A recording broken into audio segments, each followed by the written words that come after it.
जय मसी। आज 2 जनवरी 2021 तदनुसार 18 पौष 2077 शनिबार। आज हामी माथिल्लो कथाबाट हेर्नेछौँ। आजको शीर्षक छ लगनशीलता।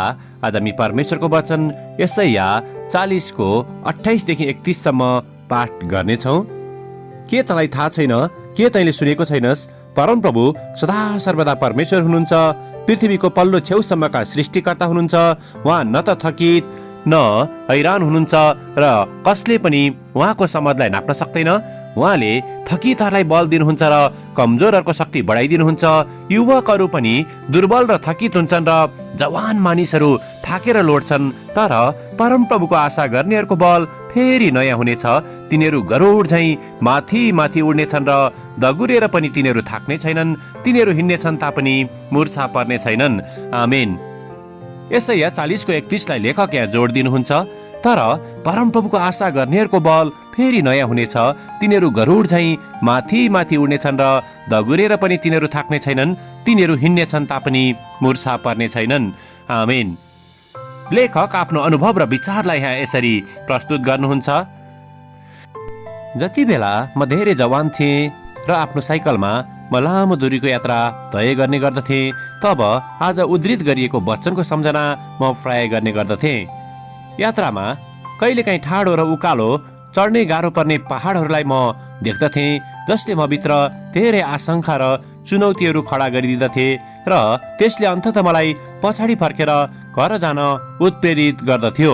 यद्यपि त्यो दुविधामाझ मैले सधैँ अघि बढ्ने सङ्कल्प गरेर आफू अगाडिको चुनौतीलाई सामना गर्ने निर्णय गर्दथे र हरेक पटक पहाडको उकालो पैदल चाल्दै गर्दा आश्चर्य साथमा भित्र रहेका ती आशंकाहरू बिस्तारै हराउने गर्दथे। साथै बाटो पनि सोचेको भन्दा सहज हुँदै जान्थ्यो र चुनौतीको त्यस पहाडलाई चढेर विजयी हुने आत्मविश्वासले म भरिँदथे। उक्त यात्रामा मैले आफ्नो धेरै शक्ति लगाउनु परे तापनि आफ्नो साइकलमा एकमाथि अर्को पैदल बिस्तारै र निरन्तर चाल्दै जाँदा अन्ततः मैले आफ्नो उद्देश्यलाई पुरा गर्ने गर्दथे, जसले मलाई कुनै पनि कार्य उपलब्धि पछिको आनन्द र आत्मविश्वास प्रदान गर्दथ्यो। जीवनमा कति पटक हामी त्यस किसिमको ठाडो र उकालो पहाडहरूको सामना गर्ने गर्दछौँ, तर परमेश्वरमाथिको बलियो विश्वास र व्यक्तिगत प्रयासद्वारा हामी जस्तो सुकै चुनौती र बाधाहरूमाथि विजयी हुने सामर्थ्य राख्दछौँ र ती हरेक विजयी क्षणहरूले हामीलाई झनै बलियो पार्दछ। जसै हामी आफ्नो पहाड हटाउने विश्वासमा बलियो हुँदै जान्छौँ, तब हामी आफ्नो वरिपरि भएका व्यक्तिहरूलाई पनि त्यही किसिमको आत्मविश्वास र उत्साह दिन सक्दछौँ। आमेन। आजको विचार, परमेश्वरले मलाई आफ्ना उद्देश्यहरू प्राप्त गर्नको निम्ति लगनशील हुन सहायता गर्नुहुँदछ। प्रार्थना। प्यारो प्रभु, यसो ख्रिस्टबाट आउने सामर्थ्य र शान्तिले हामीलाई भर्नुहोस्, ताकि हरेक दिन आउने जिम्मेवारी र अवसरहरूबाट हामी चुक्नु नपरोस्। येशूको नाउँमा आमेन। आजको लेखक क्रेग स्ट्यानफोर्ड, कान्सास, अमेरिका। आजको प्रार्थनाको विषय साइकल यात्रीहरूको निम्ति।